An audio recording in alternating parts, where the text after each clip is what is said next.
It's time once again for everybody to come aboard that one and done train. Welcome to One and Done.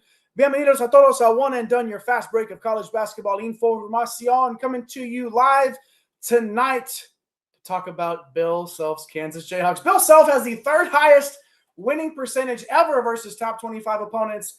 And his Jayhawks found a way to get it done for him again tonight with a 64-61 win at United Supermarket Arena in Lubbock. And we're happy that you joined us to talk about it right here on One and Done. My name is Jay Heinrich. If you don't know now, you know I'm the conductor of the aforementioned One and Done train, joined tonight by the man around here known as El Capitan himself. He's the captain of the One and Done ship at MC Holland 34 on X, the OG Money Mike, Mr. Mike Holland. Mike, the number one pick in the NBA draft, looked like the number one pick in the NBA draft when his team needed him tonight. No bones about it. Darren Peterson was amazing when they needed him. So how are you feeling, man, about this Kansas comeback? What a game tonight. Yeah, what a game, because it looked like it's kind of weird. It felt like second half starts, Texas Tech kind of takes control. The momentum is there. The crowd is going crazy. They're kind of feels like imposing their will, the energy as to start the second half. And then, the final 5-6 minutes, it got a little sloppy. They got cold. Just couldn't make anything happen. So, kudos to Kansas. On the road, obviously Tech missing Christian Anderson's a big deal, but still, this is a tough place to play.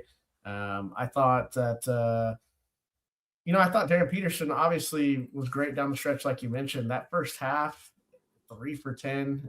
It wasn't great, but he only had one turnover. So, it's just kind of the shots weren't falling, and you just expect with a player of his caliber that he's definitely going to obviously get it going. I was a little surprised, Jay. Flory Badunga kind of did what he wanted to do, 14 points on 7 of 8, nearly a double-double with 9 boards. I thought that, we group chatting, right, and I'm sending a text. I'm like, they know that there's an option to drop it down or at least run some action, take a post up with Flory. I didn't understand why they weren't, especially when Toppin picked up his third foul pretty early in the second half. I thought that they would just kind of jam it inside, because this wasn't a game that was getting up and down for sure. So just a huge shout out Badunga. Obviously all the headlines are going to go to Peterson just for knocking down those 3 balls at the end of the game. But Badunga was huge because obviously his matchup with Toppin, he outperformed Toppin in this one. So I thought that was a big deal, obviously, man. What were some of your initial takeaways on this really fun matchup on a Monday? Yeah, Badunga was great. Anytime he gets the ball. This is just his game, right? Anytime he gets the ball, it's like he gets it within 5 feet, and he's going to score. He's going to get the ball up. You're going to foul him. I don't know why they didn't go to him more. It was pretty impressive the night that he had. Melvin Council Jr. had himself a fantastic night.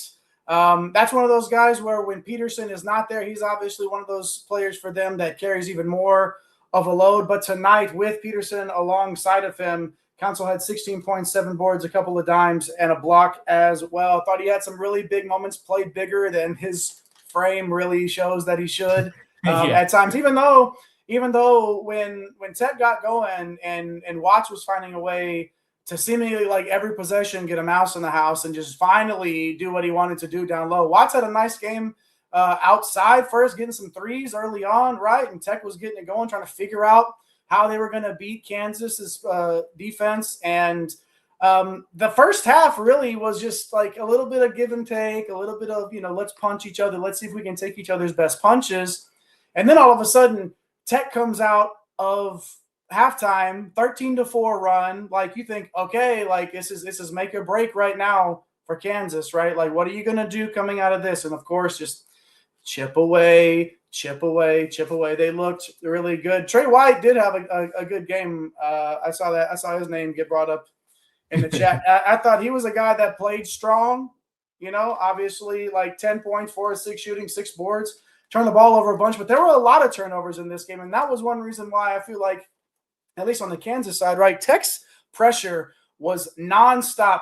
And one of the things that I noticed with JT Toppin, especially because fouls were an issue, he almost looked slightly disinterested and frustrated to me in the first half a little bit. And I think that's, attributed to Kansas making him uncomfortable and not really letting him get what they want him to do. But when he picked up that second foul, they subbed him out. They put him back in. They obviously trust him not to pick up that third, and he didn't until the second half. And that didn't end up, even mattering at all. He's a really smart player. But I feel like they should have gone at him a little bit more there as the game went on. Let us know what you think in the live chats. Kansas coming away with this 64-61 victory. They didn't attack him, and it didn't matter. They still found a way. Darren Peterson, hitting a couple of threes, making it look as easy as it can possibly look. Didn't look the best in the first half, right? You're watching that and you're like, okay, like you can tell it's all there, but okay, there. Then he shows up, and then he's probably talking to Scott Van Pelt right now, and right, should be talking to us, but days we'll get him on. But hey, let us know in the live chat what you thought about this one. A big time 64-61 road win in the Big 12 for the Jayhawks. Hit those like and subscribe buttons if you haven't already. If Darren's in the chat, Cam's in the chat, Snake's Eyes in the chat, everybody's in the chat. Hop in. Let us know what you thought about this game. If you're watching later on, we'd love it if you left us a comment and let us know if up there in Lubbock,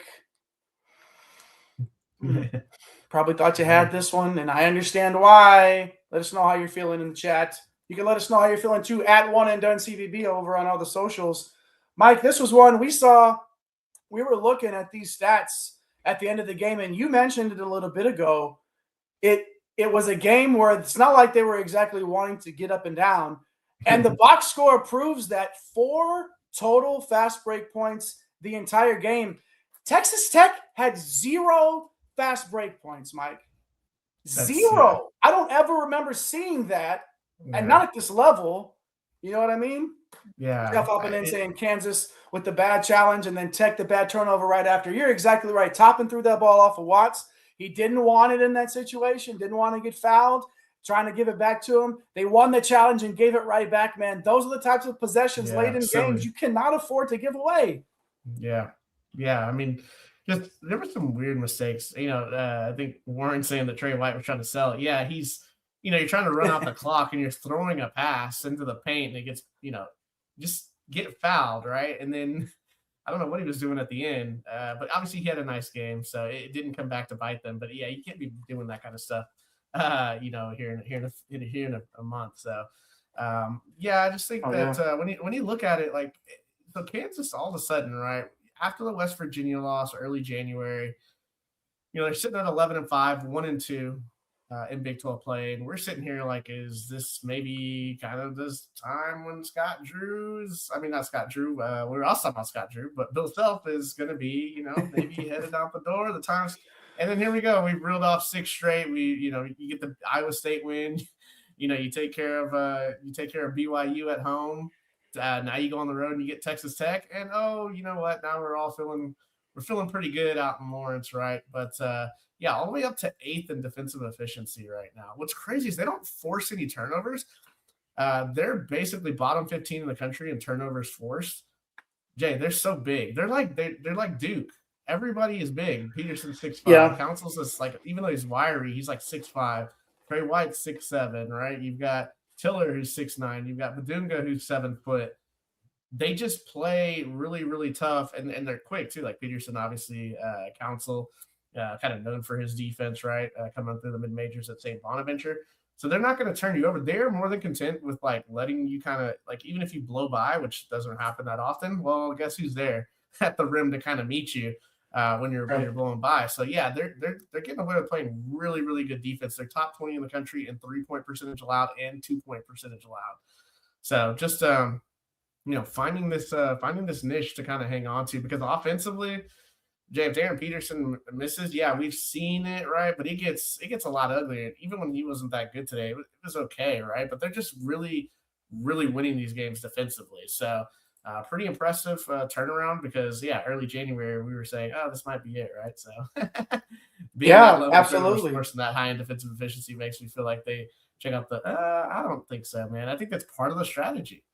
Honestly, like, kind of one of those things where they're okay with it. So we'll see. They are okay with it.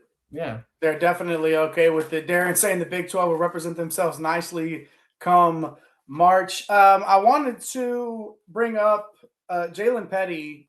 Obviously, Anderson not being in there. 61 assists on JT Toppin field goals this season. That's the most of any point guard to another, or any player to another player. Yeah. And it was obvious that Toppin, I said he looked a little bit disinterested and frustrated. He didn't have his guy getting him the ball. In addition to fouling, it wasn't there for him, and it took too long for Toppin to really get going. Watts obviously had to go in, but Jalen Petty, shout out to him stepping up here. 11 points, 6 boards, and 6 assists tonight. A really nice job stepping in. They kept showing Anderson like at halftime. And his, with his jersey on, and I think they even mentioned, it's Willis Reed moment. Come on, guys, let's not. What do we? Yeah, I don't even know why he's out there on the bike. To be honest with you, what are we doing? Right. I mean, just go home and rest. Just get into your street clothes, put your hoodie on, and sit down, broski. Like if you're sick, you're sick, and if you're not, chill. But I get it. Yeah, 64 to they did. They missed him a ton, and it was obvious. 64-61, a big-time road win for Kansas against Texas Tech. Hop in the live chat. Let us know what you're thinking.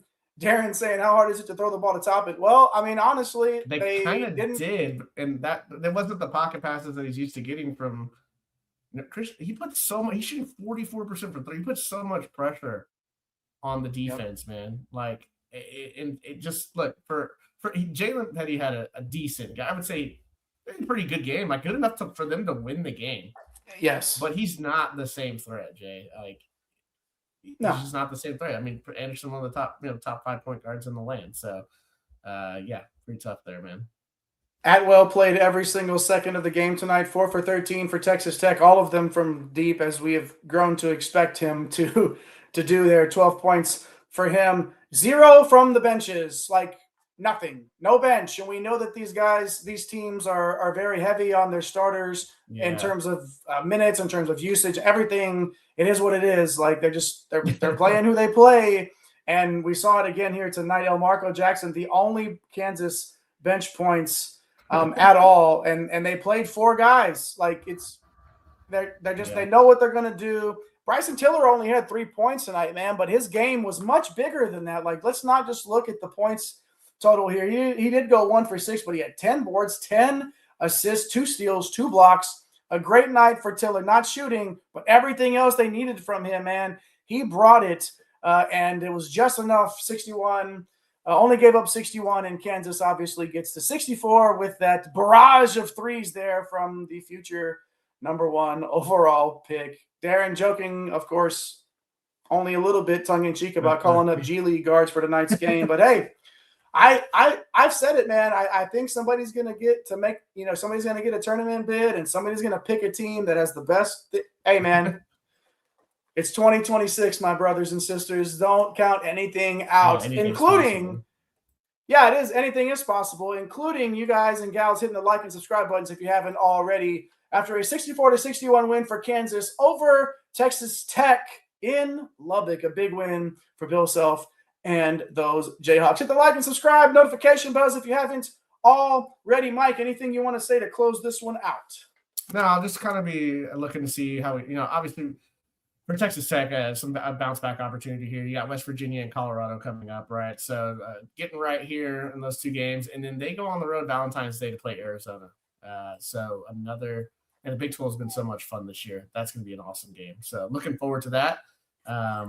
They've got some really good wins, obviously, on the resume. They've got Duke, they've got BYU, they've got Houston, but they've also lost to Illinois, Purdue, Arkansas, Houston, Kansas, UCF, who now we were just talking about the other day. So just another opportunity. This team is going to be, really seasoned by the time they get to the tournament, which makes them really dangerous as an upside team. No doubt about it. Cam asking if we're getting an LBL tomorrow. I don't think we are, but we're going to get a DFS show later in the week, I believe. Is that correct, Mike? There we go. Nice. Yeah, so make sure you hit the like and subscribe button, turn on your notification bell so you don't miss the next time we're live. It'll be for a DFS show then so we can get this bread, but we're doing these live reactions. We're doing our Sunday recap shows, news and notes, if you will. Who knows? We may even air another Mountain West game before the season is all said and done. Oh, I'd like to look at that right there. Yeah. Put it on the platter for you. Appreciate that. That from that man. No, wait, that man right there. That's El Capitan himself. He's the captain of the One and Done ship at MC Holland 34 on X. The OG Money Mike, Mr. Mike Holland. Shout out to Nate for pushing the buttons. Shout out to Eric for getting the studio ready. And shout out to you for joining us here on One and Done. Push all those buttons. Show your broskies in basketball some love. Tell somebody that you love them. Take care of yourselves. Until next time, my name is Jayheinrich. Come again. We'll see you.